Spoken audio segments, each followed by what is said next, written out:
क्या दुनिया के सबसे खतरनाक समुद्री रास्ते हॉर्मुज स्ट्रेट का ड्रामा अब हमेशा के लिए खत्म होने वाला है? क्या समंदर के रास्ते पूरी दुनिया को ब्लैकमेल करने वाले ईरान के हाथों से उसका सबसे बड़ा ब्रह्मास्त्र छिनने जा रहा है? आखिर मुंबई के समंदर से उठी एक लहर ने मिडिल ईस्ट से लेकर के यूरोप तक ऐसा कौन सा चक्रव्यूह रच दिया है जिसे देख करके अमेरिका और इजराइल भी हैरान हैं? और सबसे बड़ा सवाल, क्या भारत और सऊदी अरेबिया का एक मास स्ट्रोक ईरान की पूरी इकोनॉमी को रातों रात तबाह करने की ताकत रखता है? दोस्तों, इजराइल के न्यूज रूम से लेकर के मिडिल ईस्ट के सत्ता के गलियारों तक आजकल सिर्फ एक ही शब्द गूंज रहा है, एक ऐसा प्रोजेक्ट जिसने तेहरान की रातों की नींद हराम कर रखी है। हम बात कर रहे हैं आई मैक यानी कि India middle east Europe economic corridor की।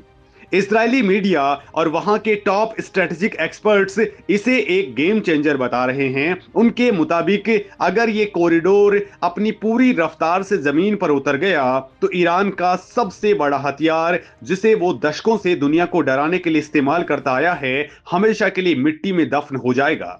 लेकिन दोस्तों, आखिर ये हथियार है क्या, और भारत इसमें ऐसा कौन सा खतरनाक गेम खेल रहा है जिसने ग्लोबल जियोपॉलिटिक्स का पूरा नक्शा ही पलट करके रख दिया है?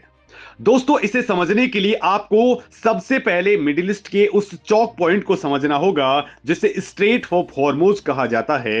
यह दुनिया का वो सकरा समुद्री रास्ता है जहां से ग्लोबल ऑयल ट्रेड का लगभग 20 to 30% हिस्सा गुजरता है। ईरान जब चाहे अपनी मिलिट्री और नेवी के दम पर इस रास्ते को ब्लॉक करने की धमकी देता आया है। दोस्तों, अमेरिका और इजराइल के साथ में जब भी तनाव बढ़ता है, ईरान का सबसे पहला डायलॉग यही होता है कि वो हॉर्मुज को बंद कर देगा। अगर ऐसा हुआ तो पूरी दुनिया के अंदर तेल की कीमतें आसमान छूने लगेंगी और सप्लाई चेन टूट जाएगी, और भारत जैसे उन देशों की इकोनॉमी भी खतरे में पड़ जाएगी जिनका ईरान इजराइल युद्ध से कोई लेना देना नहीं है। दोस्तों, हॉर्मुज स्ट्रेट ईरान के लिए एक ऐसा ट्रम्प कार्ड है जिसका कोई तोड़ पश्चिमी देशों के पास में नहीं है। अब दोस्तों, यहीं पर एंट्री होती है भारत, सऊदी अरेबिया, यूएई और अमेरिका के उस विजन की जिसे सितंबर 2023 की G20 समिट के अंदर लॉन्च किया गया था।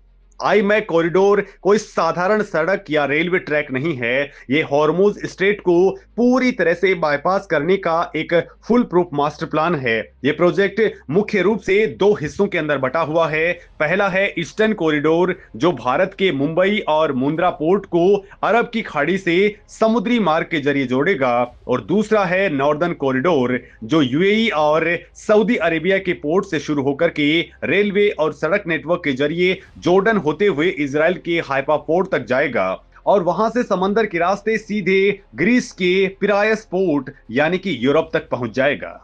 दोस्तों, जरा सोचिए, अगर ये रूट पूरी तरह से चालू हो जाता है तो क्या होगा। अगर ईरान कल को बौखला करके हॉर्मुज स्ट्रेट को बंद भी कर दे तो ग्लोबल ट्रेड घुटनों पर आ जाएगा। भारत का माल सीधे यूएई पहुंचेगा, वहां से ट्रेन के जरिए सऊदी अरेबिया और जॉर्डन होते हुए इजराइल, और फिर वहां से यूरोप में पहुंच जाएगा। दोस्तों, ईरान अपने हॉर्मुज कार्ड को लेकर के बैठा रह जाएगा और दुनिया का व्यापार बिना किसी रुकावट के चलता रहेगा। और दोस्तों, इसीलिए इजराइल इस प्रोजेक्ट को लेकर के इतना ज्यादा एक्साइटेड है। इजराइल जानता है कि आईमैक के बनने से हॉर्मुज स्ट्रेट का रणनीतिक असर ही खत्म हो जाएगा और ईरान की ब्लैकमेलिंग पावर जीरो हो जाएगी। लेकिन दोस्तों, कहानी सिर्फ कंटेनर्स और मालवाहक जहाजों की नहीं है। अब आते हैं उस हिडन लेयर के ऊपर जो आम न्यूज चैनल्स की डिबेट से मिस हो जाती है। दोस्तों, क्या आप जानते हैं कि आईमैक के ब्लूप्रिंट में एक ऐसा सीक्रेट प्लान भी छुपा हुआ है जो ईरान की इकोनॉमी को अंदर से खोखला कर सकता है? यह प्लान है ग्रीन एनर्जी और डेटा केबल्स का। दोस्तों, इस नए रूट के साथ साथ रिन्यूएबल एनर्जी, बिजली के ग्रिड्स और ग्रीन हाइड्रोजन के पाइपलाइंस भी बिछाए जाने की तैयारी है। इसमें इजराइल, ग्रीस और साइप्रस के बीच में एक बड़ा इलेक्ट्रिसिटी और ग्रीन एनर्जी नेटवर्क जुड़ने वाला है। इसका सीधा मकसद यह है कि दुनिया की और खास तौर पर यूरोप की तेल और गैस के ऊपर जो पुरानी निर्भरता है वो टूटने वाली है। और दोस्तों, आपको पता ही है कि ईरान की पूरी इकोनॉमी, उनका डिफेंस बजट और उनके प्रॉक्सी नेटवर्क की फंडिंग सिर्फ और सिर्फ तेल और गैस के एक्सपोर्ट पर ही टिकी हुई है। जिस दिन यूरोप ने मिडिल ईस्ट से ग्रीन एनर्जी इंपोर्ट करना स्टार्ट कर दिया, तेहरान की इकोनॉमी लाइफलाइन हमेशा के लिए कट जाएगी। अब दोस्तों, भारत के नजरिए से देखें तो यह मोदी गवर्नमेंट की फॉरेन पॉलिसी और स्ट्रेटेजिक थिंकिंग का एक बहुत बड़ा शिफ्ट है।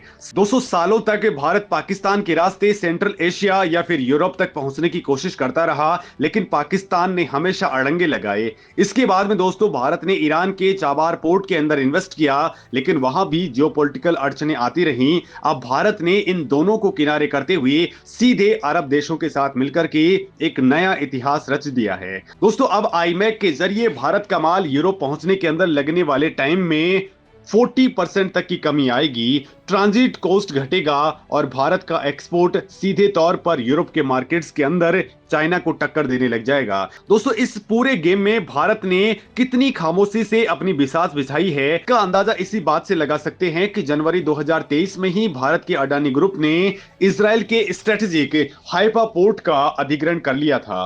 $1.2 बिलियन की डील उस वक्त सिर्फ एक बिजनेस डील लग रही थी, लेकिन आज ये समझ में आ रहा है कि वो आईमैक के नॉर्दर्न कॉरिडोर का सबसे अहम गेटवे था।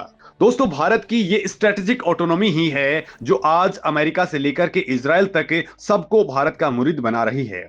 भारत ने बिना किसी मिलिट्री अलायंस के सिर्फ इकोनॉमिक और इंफ्रास्ट्रक्चर पार्टनरशिप के दम पर मिडिल ईस्ट के अंदर अपनी धाक जमा ली है। अब ईरान की चौधराहट को समझिए दोस्तों। हॉर्मुज नाम का ये ब्रह्मास्त्र छिन जाने से ईरान चुप नहीं बैठेगा। रेड सी यानी कि लाल सागर के अंदर हुती विद्रोहियों के जरिए कमर्शियल जहाजों के ऊपर जो हमले हो रहे हैं, कई एक्सपर्ट्स मानते हैं कि वो सिर्फ गाजा युद्ध का नतीजा नहीं है, बल्कि इस बदलते हुए ट्रेड रूट और मिडिल ईस्ट के अंदर बढ़ते भारत सऊदी इजराइल नेक्सस को डराने की एक कोशिश है। ईरान जानता है कि अगर इजराइल, सऊदी अरेबिया और भारत एक साथ आ गए तो मिडिल ईस्ट के अंदर ईरान के प्रोक्सी संगठनों का टिकना इम्पॉसिबल हो जाएगा। दोस्तों, जेरूसलम पोस्ट की एक रिपोर्ट बहुत साफ शब्दों के अंदर चेतावनी देती है, अगर इजराइल कूटनीतिक लचीलापन दिखाता है, सऊदी अरेबिया के साथ में अपने संबंधों को नॉर्मलाइज करता है और इस कॉरिडोर को तेजी के साथ में आगे बढ़ाता है, तो ईरान के लिए ये एक ऐसा रणनीतिक झटका होगा जिससे वो कभी उबर नहीं पाएगा। लेकिन अगर इजराइल अपने अंदरूनी राजनीतिक झगड़ों के अंदर फंसा रहा, गाजा युद्ध के कारण सऊदी अरेबिया के साथ में डील टलती रही, लेकिन अगर इजराइल अपने अंदरूनी राजनीतिक झगड़ों में फंसा रहा और इस कॉरिडोर में देरी हुई, तो इसका सीधा फायदा तुर्की और ईरान को मिल जाएगा। तुर्की पहले से ही आईमेक के जवाब में इराक के रास्ते अपना एक अलग कॉरिडोर बनाने की कोशिश कर रहा है। दोस्तों, एक आम भारतीय को यह समझना बेहद जरूरी है कि यह सब सिर्फ दूसरे देशों की राजनीति नहीं है, इसका सीधा असर हमारी और आपकी जेब पर भी पड़ने वाला है। जब भारत का माल कम कीमत पे और कम लागत के अंदर ग्लोबल मार्केट्स के अंदर पहुंचेगा, तो भारत के अंदर मैन्युफैक्चरिंग बढ़ेगी, जॉब्स क्रिएट होंगे और विदेशी निवेश भारत की तरफ भागेगा। आज चाइना के बेल्ट एंड रोड इनिशिएटिव यानी कि बीआरआई के खिलाफ दुनिया के पास में अगर कोई सबसे मजबूत और पारदर्शी विकल्प है तो वो यही आईमैक है, और इस पूरे प्रोजेक्ट का इंजन और इसका लीडर भारत ही है। अब दोस्तों, ईरान ने रेड सी में अपनी आक्रामकता को और बढ़ाई, तो क्या भारत अपनी नेवी को मिडिल ईस्ट में और ज्यादा एग्रेसिव तरीके से डिप्लॉय कर देगा? क्या हुतियों का खात्मा ही इस कॉरिडोर को सुरक्षित करने का इकलौता रास्ता बचा है? अपनी राय कमेंट सेक्शन के जरिए जरूर दें।